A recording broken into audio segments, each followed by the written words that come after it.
I'm John Beaudin from Rock History Music. In this one, we talk about something that a lot of people thought was an urban legend. The song is Taking Care of Business.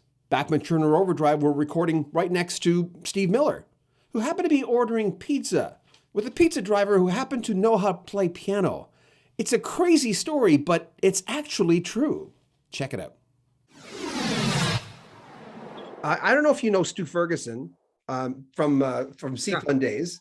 Sure. I used to work at CFUN. I worked at CFUN for quite a few years. I actually still work in that building, even though I'm in Moncton. I still work at their building in downtown for Move 103. But Stu says, ask him about Daryl B, the CFUN studios, and Taking Care of Business. What happened? Well, I wanted to write this song way back in the 60s called White Collar Worker. It was about Stanley Greenberg, who was an engineer at Scepter Studios. We were signed to Scepter. Shaken Over was on Scepter Records. Scepter Records was owned by Florence Greenberg, who was a Jewish lady, very smart. She wrote Soldier Boy. She managed the Shirelles. Her and Paul Cantor managed Dionne Warwick and the Kingsman Louie Louie. When Shaken All Over was on the charts, we went and did the Kingsman Louie Louie tour. We recorded at Scepter Records. The people who pitched us songs at Scepter were Ashford and Simpson. They were like black teenage kids who'd play hooky on Friday and come and play us songs. Bacharach and David, Burt Bacharach had just graduated from Juilliard. They're pitching us songs. We're saying, we don't do these kind of songs. These are black R&B, and you're like weird Juilliard pop. We're like a rock, prairie rock. We're like country rock from the prairies. And but Stanley Greenberg was her son, and he engineered our sessions. He was blind. So I said, how did this blind guy, how does he turns the knobs, he had great ears, obviously. And I said to him, why do you leave the studio every night at like 10 o'clock? He said, I take the train home. I said, what do you mean take the train home? Like in Winnipeg, you take a train to Grand Beach. You don't take a train home. You take a bus home. And he said, I can't afford to live in New York. Your mother owns the label in the studio. Yeah, but I'm on my own. Okay, where do you go? I go to Grand Central Station.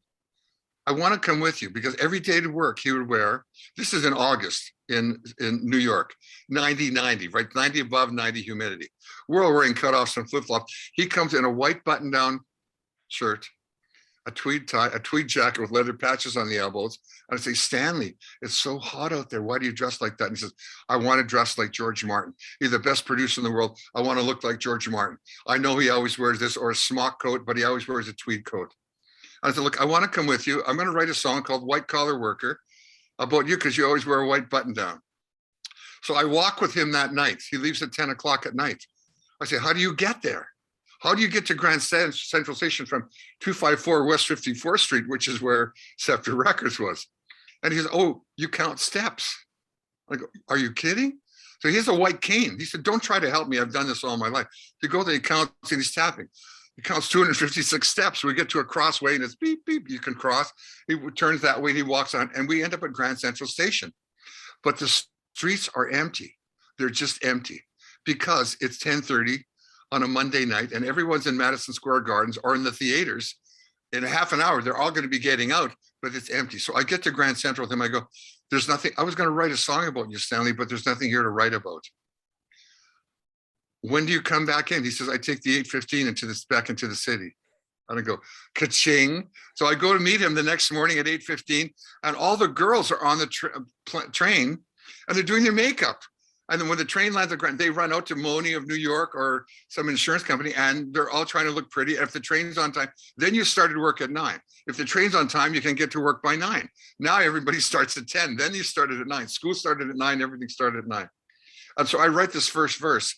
But my hook goes, white collar worker. I'm trying to copy Paperback Writer, Day in the Life of Johnny Be Good, or the paper, Sir, Madam, won't you read my book? So I play that song for the Guess Who, and for Burton. And they say, great lyrics, but you got to change your white collar worker thing. We're going to get sued by the Beatles. I mean, that is like a blatant thing, because the song went along just like it did, just like Johnny Be Good or Sir, Madam, won't you would have got to a hook, everything stopped. We'd white collar worker, worker, just got to do that cascading vocal. So we come home from there. Many years later, I'm now with BTO. We're playing in North Vancouver. 5 50-minute sets a night. We're killing ourselves 6 nights a week. And I'm driving over on a Saturday night, and Daryl B's on the radio. It's Daryl B on C-Fun Radio. We're taking care of business. And I go, oh, what a song title, Taking Care of Business. That's amazing. So I write it down, because you got to write everything down or you forget it. The great dream you had last night, you'll forget it. So I write down Taking Care of Business. We get to the gig that night. It's our 6th night in a row. Fred Turner has sung 5 50-minute sets a night. And halfway through the night, Saturday night, he comes and says, I can't sing anymore. You got to sing the last set. So he's saying, I can't sing anymore. You got to sing the last set. So all I sang was a Dave Crosby song. It's been a long time coming. I sang She Belongs to Me, Bob Dylan. I sang songs you didn't need to be a singer for. I sang Neil Young, Down by the River. Be on my side, I'll be on. It's really easy to do that. Suddenly I've got to sing. It's the last set on a Saturday night. And the club owner's going, get them up dancing, right? And he's looking at the watch, and it's the last call. He wants everybody up dancing. They turn up the heat. They give you peanuts. You get thirsty. You buy more booze. They shut down. You stay and drink. The band plays. We get up to play. All I could say is to Turner and the band, there's only 3 of us, the band, me, Robbie, and Fred. So it's real easy. I say, just play an A, Fred. I'm going to do Oye Como Va, the Santana song, which is on the radio. We got to get them up dancing. And I don't know what I'm going to do next. So I go, dun, dun, dun, dun. And I don't know any Spanish. My mother's Ukrainian. So I was starting to sing, Oye Como Va, pierogies, Oye Como Va, halapchi. I'm singing all these. People are laughing because they know I don't know Spanish. They don't know Spanish, but they all understand pierogies and halapchi and stuff. So as that song is going on, a light comes on in my head. And it says, what are you going to do next? They're up dancing. The promoter's going like this, keep them going like TV talk, keep them going. Another 20 minutes to go. And a light comes on in my head and says, now's your big chance for White Collar Worker. The Guess Who passed on it for 3 albums. Brave Belt passed on it for 2 albums. They passed on it for BTO 1. Now's your chance.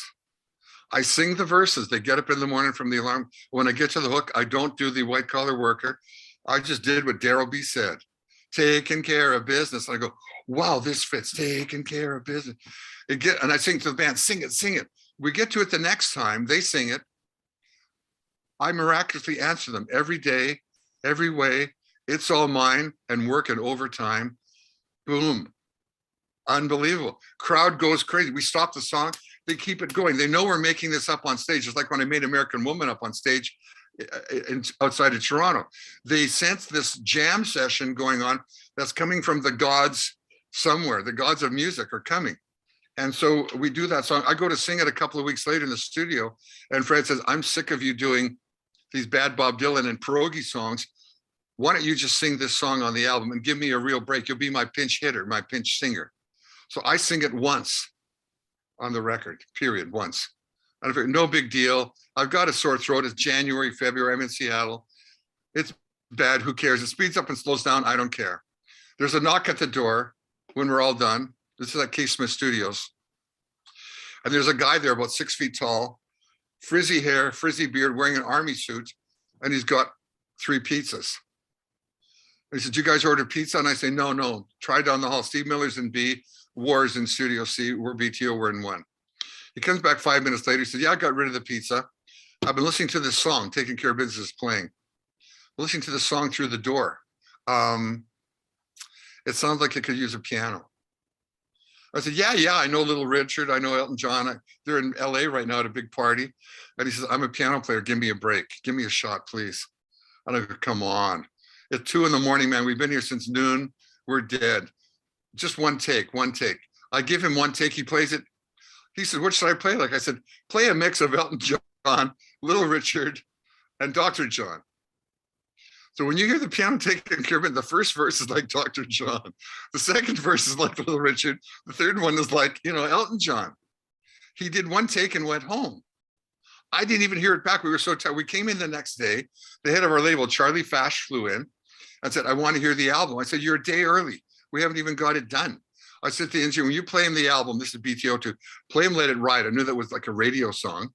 And then TCB was buried, second last track on the second side. And I said, take the piano down, because we hadn't heard it back.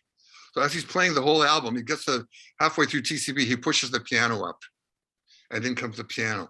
And Charlie jumps out of his chair and goes, that's amazing. BTO with the piano, you're going to get Elton real estate. I said, what does that mean? You're going to get played on AM and FM. Elton's all over AM and FM. You're going to get real estate on Top 40 radio.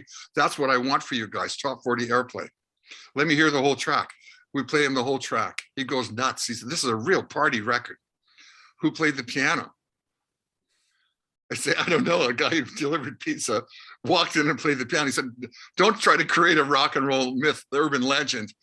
Who played the piano? I said, Charlie, I have no idea. This guy came in, he looked like Fidel Castro. He delivered pizza.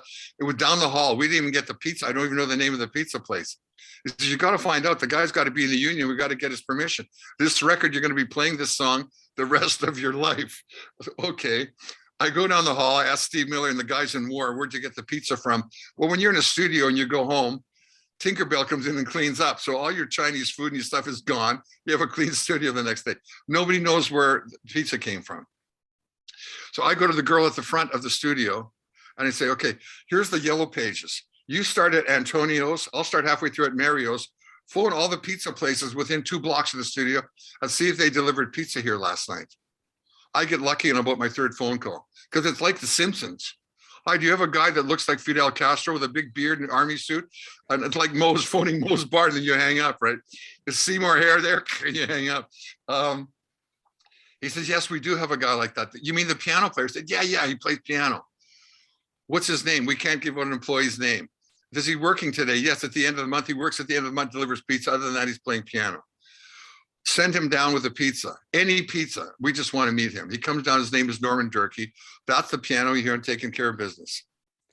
I thought that was an urban legend. It is now. It's the legend. And when I played with Ringo Starr's All-Star Band in '95, we ended the tour at the Greek Theater in LA, and the rehearsal pianist for the LA Philharmonic was Norman Durkee. Same guy. It was amazing. So we did okay. Yeah. Hey, He also was Bette Midler's musical director on her first North American tour, way back in the 70s. Yeah. So he did okay. Now keep in mind the entire interview, and the link is in the bottom in the description of this video. If you want to see the whole thing, it's on our sister channel, Rock History Book. It's also going to be a podcast, and the links are in the description as well. Make sure you comment on our videos. You know we read all the comments. Subscribe to our channel. It's so important to us. And of course, spread the word. Let people know. And share our videos. I'm John Beaudin. This is Rock History Music. Take good care of yourself.